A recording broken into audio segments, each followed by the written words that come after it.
Hey guys, today I am going to react to the Nobody Wants to Work Anymore video by the How Money Works channel. I don't normally react to finance related videos, but I have been told that this video is going to talk about the tech industry and the overall job market. And also he's going to talk about the Gen Z generation. So it's going to be interesting for everyone. So let's watch and don't forget to subscribe. It's a classic gripe of out-of-touch corporate executives hiring minimum wage workers or the trust fund baby who is angry that their gym is busy in the middle of the day. Nobody wants to work anymore. Now, I really hate to say this, but by looking at the numbers, they might have a point. Labor force participation is approaching generational lows even after the pandemic, while labor force participation amongst men specifically is the lowest it has ever been.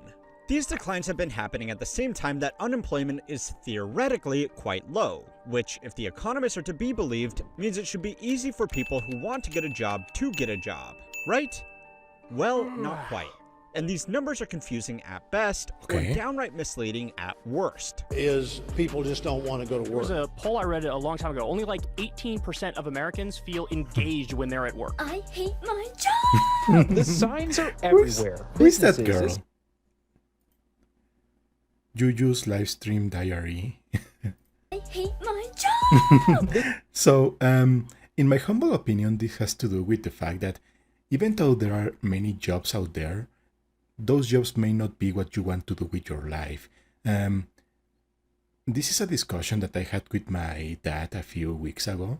He basically told me that, well, there are jobs out there. If you want a job, it is easy to get one, and that's true. But at the same time, you don't want just any job. You want a job that fulfills you. You want something that excites you. You want something that fulfills you. So I believe that that's part of the problem.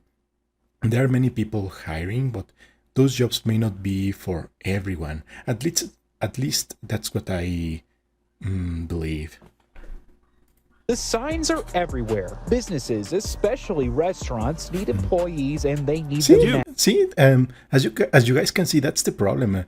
In all of those screenshots, in all of those images, the people that were hiring, or the businesses that were hiring, were Applebee's, McDonald's. I don't remember what other businesses were hiring. Yeah, a coffee shop. Dude, less than 20. So, I mean, do you guys want to study 23, 25, 30 years of your life to go to work at Applebee's? Maybe not, right? Percent of the country likes their fucking job. Okay, so there are two general schools that people fall into when they see that nobody wants to work anymore. Okay. The first group are wealthy executives, business owners, or just people who have always worked incredibly hard who don't like that jobs are going unfilled. So they blame it on lazy young people who would rather sit around all day smoking cones and watching skibbity toilets. The second school of thought agrees that yes, people don't want to work.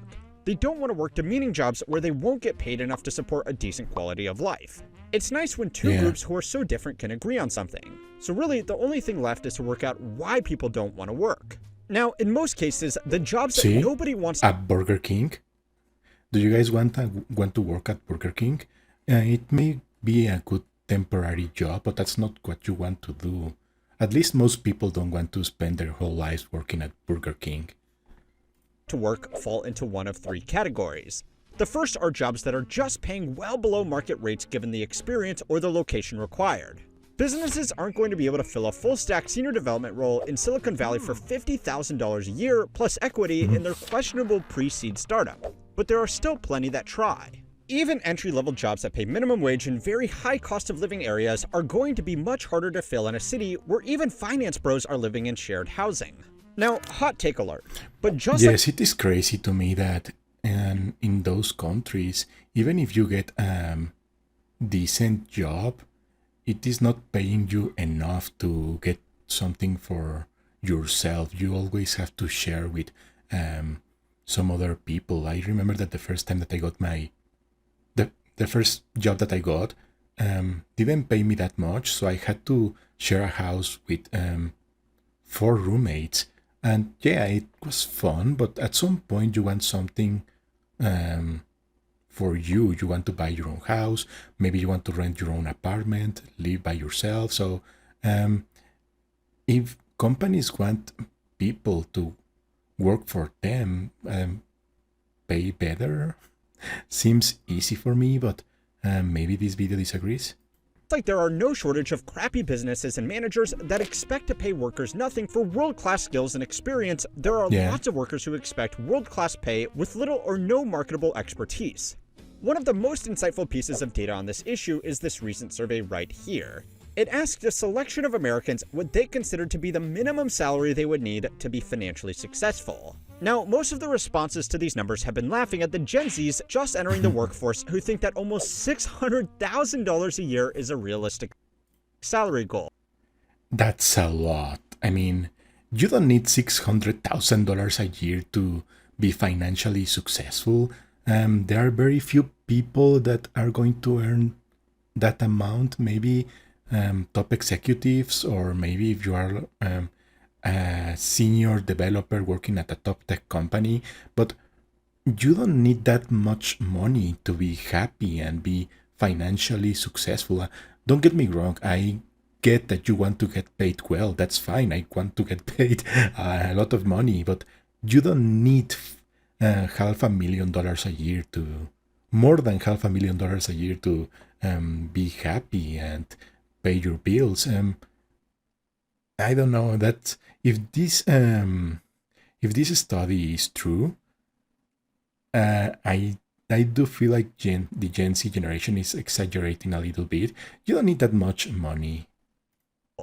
Because for most people, it just isn't.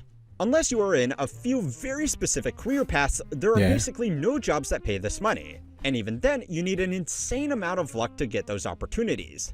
Now, you can blame this on young people who don't really know how the world works yet, or social media that makes it look like every hustle bro is flying private. But that's part of the problem. I feel like social media has generated very unrealistic expectations on young people. They have been growing with Instagram. They have been I know it sounds weird, but when you scroll on Instagram and see posts of people flying in their private jets or using private yachts and having a great life, you kind of want to have that life and aspire to that, and that is fine. But at the same time, it's like that's not something that most people are going to get. And I know it sounds sad, but you don't need all of those luxuries to be happy. But it's all distracting from a more interesting data point. The average boomer thinks financial success is achieved with a salary of just under $100,000. According to the Bureau of Labor Statistics, this is still almost double the median national salary. But in most major cities where people can actually find jobs that pay this much, $100,000 certainly doesn't afford a lifestyle of financial success. Yes, that is also true. It is very different to earn maybe $100,000 a year is great in a small town, but in cities like New York or San Francisco or LA, that's not enough. There is simply a massive gap in expectations between the generations looking for their first jobs and the group responsible for giving out most of the jobs. So they both agree that nobody wants to work, just for different reasons. The second type of job that nobody wants to work are in workplaces that push their staff, demand unreasonable overtime, or have management that are needlessly abusive. This happens in a shocking amount of businesses across the country. And even if you are lucky enough to avoid a boss that thinks shouting is an effective motivation tool, you have probably worked some overtime out of fear of losing your job or being reprimanded. According to a 2023 workplace survey, the average full-time worker across the country studied is now putting in an average of 9.2 hours of unpaid overtime. These jobs often don't have much trouble finding people to start, but they do struggle with high staff turnover. The third are simply jobs that never actually existed.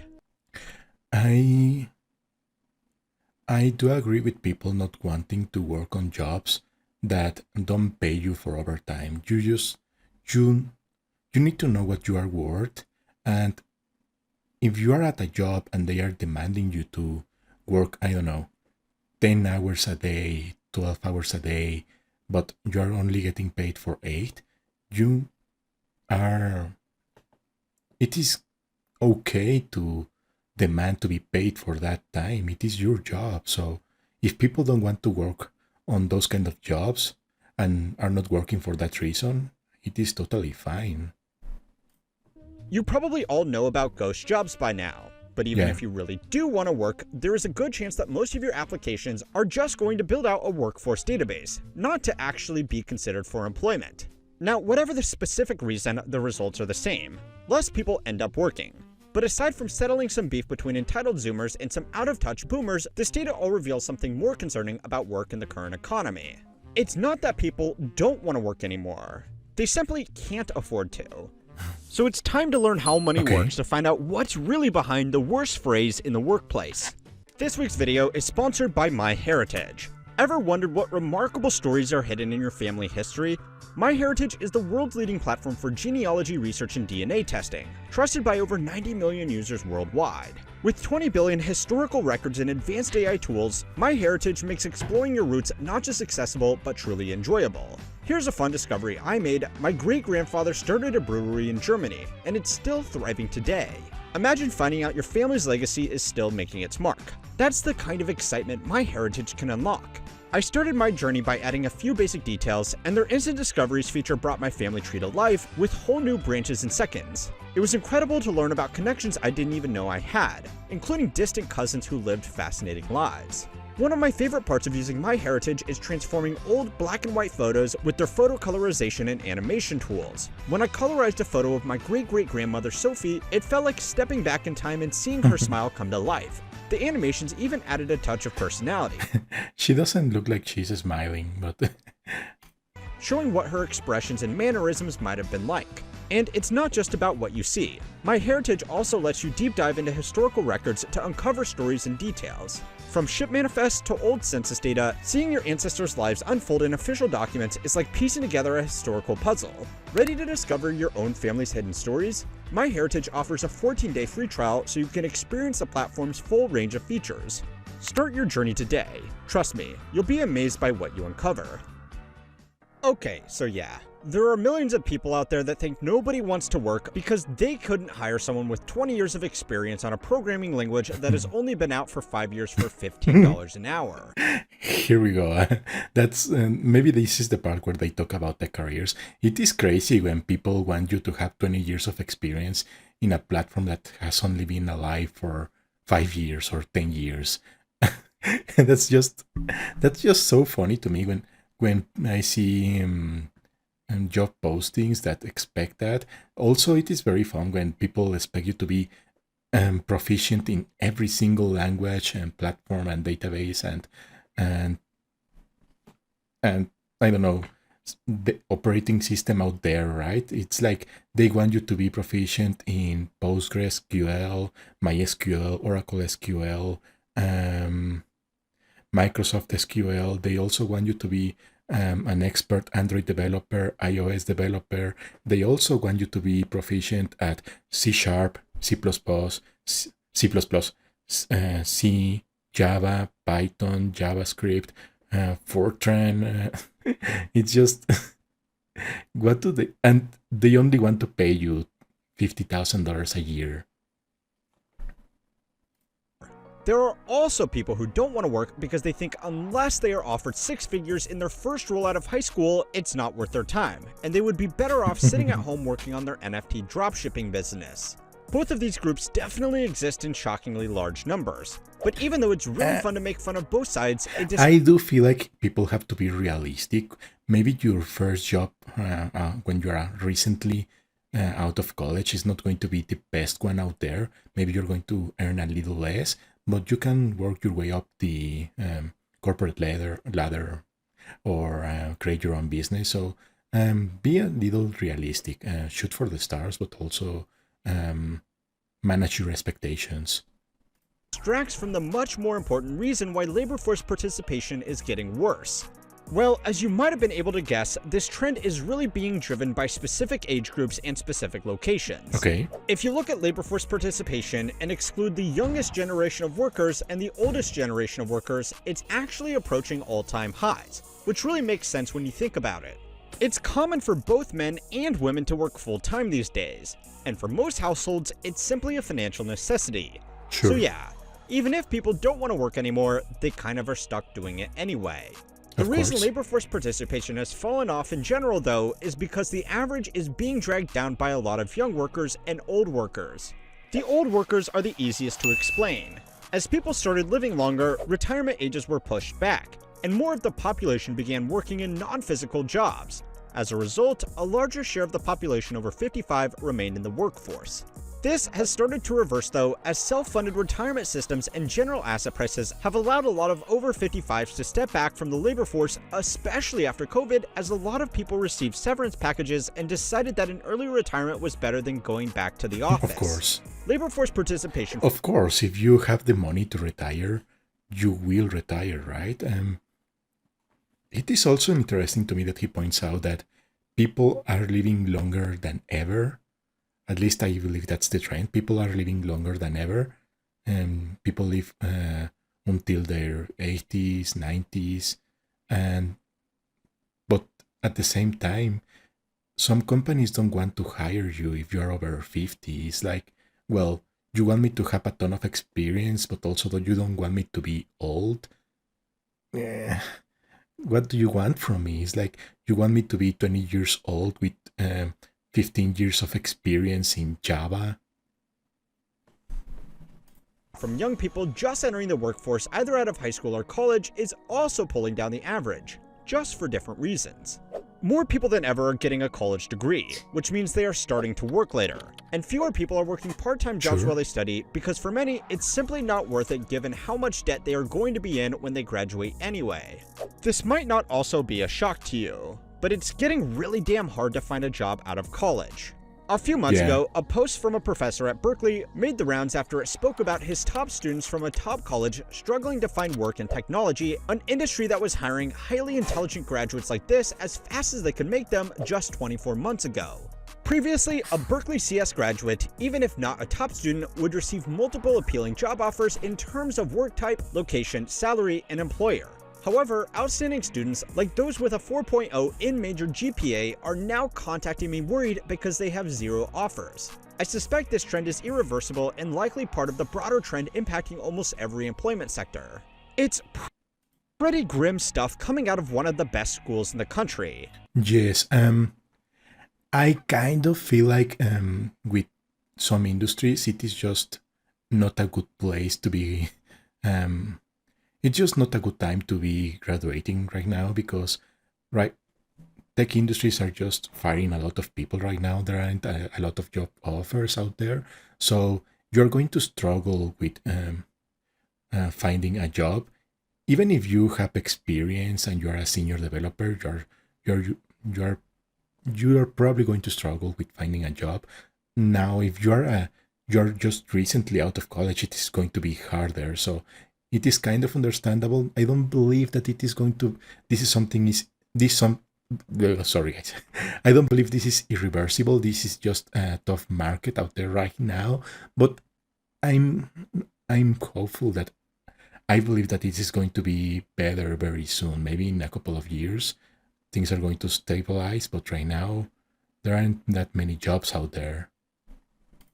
It might not be the most logical thing to do, but a common reaction from people who can't land a job with a degree they got to make them more employable is to just go get another degree.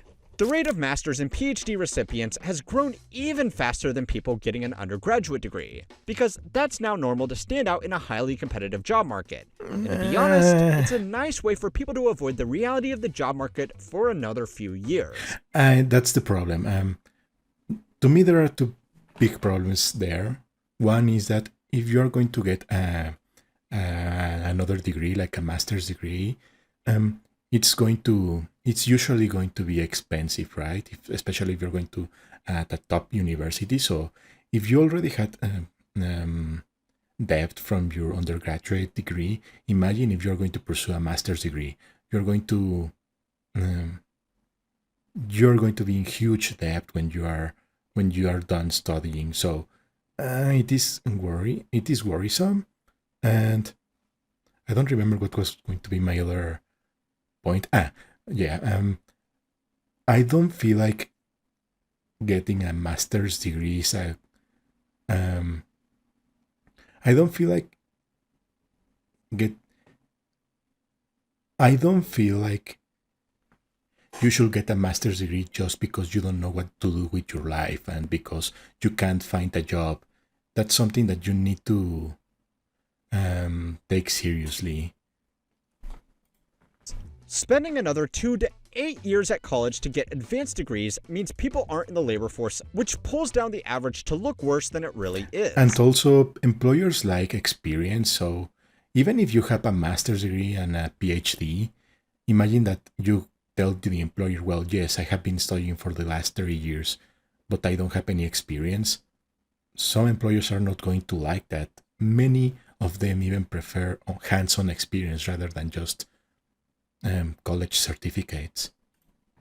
So those are the ages that are perpetuating this dumb myth. But this trend is also highly dependent on location. And to see that, you need to go to the place where apparently the absolute least amount of people want to work.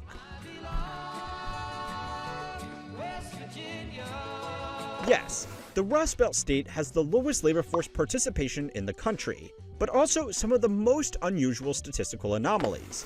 The state is quite poor after its major industries like coal mining and manufacturing were either outsourced or simply fell out of widespread use. This means that a lot of areas have effectively been left behind with no major employment opportunities, meaning that labor force participation is much lower than the national average. But strangely, in some areas, the participation rate is much higher than what would be expected. A recent study conducted by economists from Hamline University, Cornell, and Virginia Tech found that depending on the county, labor force participation in West Virginia ranges from 42% to 77%, That's a a gap lot. between regions of 35%, while the average across the US states is just 17%, less than half of West Virginia. It's not unusual that cities and working towns will have higher labor force participation than other areas, because people often specifically move to these locations just to get work. But this variance was startling and uncovered a bigger national trend.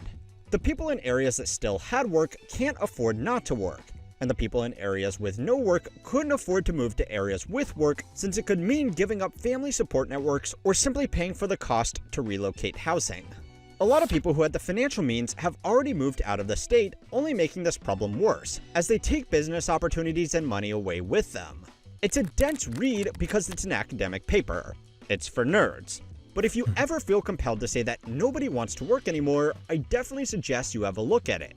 The report Okay. itself also looks at welfare issues specific to West Virginia. But just because the state is experiencing this problem the worst doesn't mean that it's in any way just something hurting them. The trend of a few concentrated cities doing extremely well while everywhere else stagnates can make nationwide figures look good. But it also means people who want to work have an option of trying their luck for one of the few jobs left in areas with fewer opportunities, or living in an extremely expensive city to compete with everybody else fighting over a spot in the few places left where people can reliably get ahead. Finance and tech have become one of the last escape ropes for people to make a deal with the devil to get out of these areas with little to no opportunities. And I am going to be writing an article about how even that career path is becoming impossible in my completely free email newsletter. So sign up if you are interested in reading that and other articles that will never be made into videos here. Thanks for watching, and thanks again to My So, Heritage. yes, it is interesting that usually jobs are concentrated in very few cities or states. For example, I feel like in the US, most of the high-paying jobs are in cities like states like California, and cities like San Francisco, LA, San Jose, all of those cities with a lot of tech jobs, maybe Seattle, New York City. It is also a good city with apparently good jobs, but at the same time, in those cities, those companies, I mean, there are jobs, but it is also very hard to. It is a very high cost of living, right? It is very expensive to live in New York City. It is very expensive to live in San Francisco. So, yeah, you can move there and try to get a high-paying job, but if you don't get one, you are basically screwed because everything is so expensive. So, it is something to think about. But overall, this was a very interesting video. For me, I liked it.